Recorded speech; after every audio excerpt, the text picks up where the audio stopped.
Hamburg is a world-class example of the influence a port can have on the development of a city's activity and, in turn, an entire continent.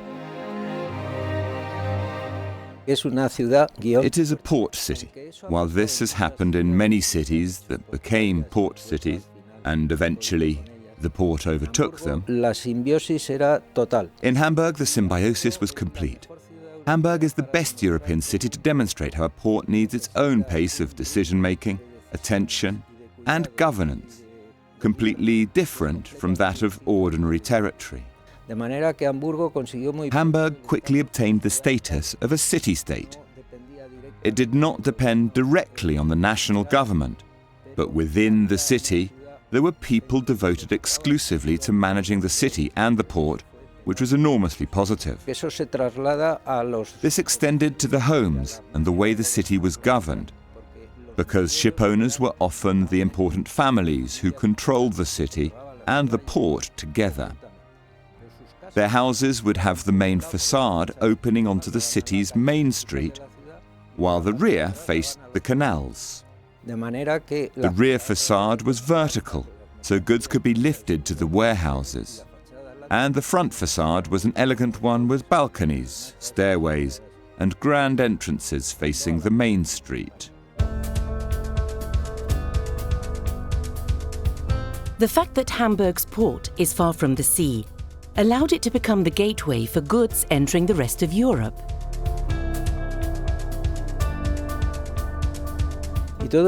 And all this is especially remarkable because Hamburg is a city 130 kilometers from the sea, yet it has one of the most important ports in Europe.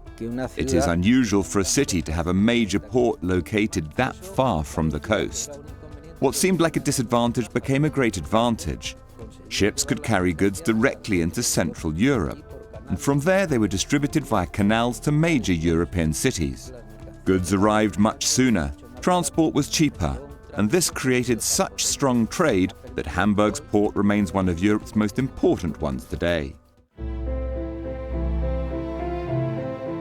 Hamburg embraces culture and uses its location to become a capital of European music and art.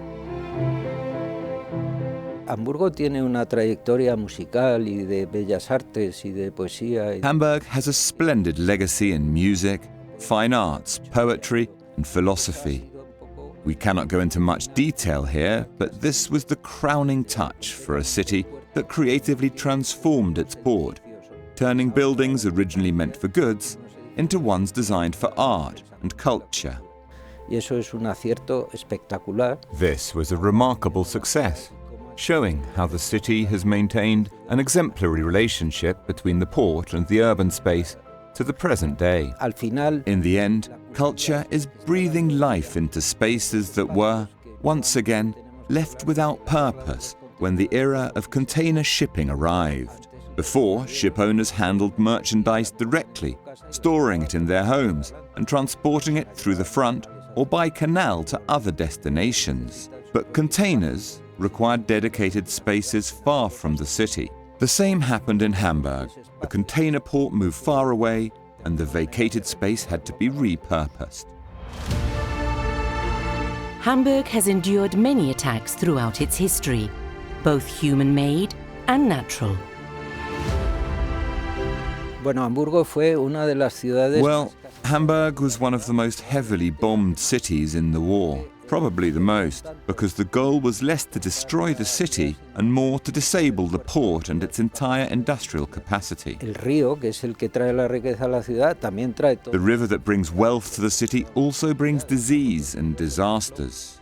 For example, it has caused several floods. Flooding from the sea, even though the city is 130 kilometers inland. The river is both the source of Hamburg's development, even culturally, and the cause of its calamities. The entire Hafen city, as they call it, is the transformation of old warehouses into cultural facilities. The Elbphilharmonie is the iconic project. We had the honor of finishing it at ACS.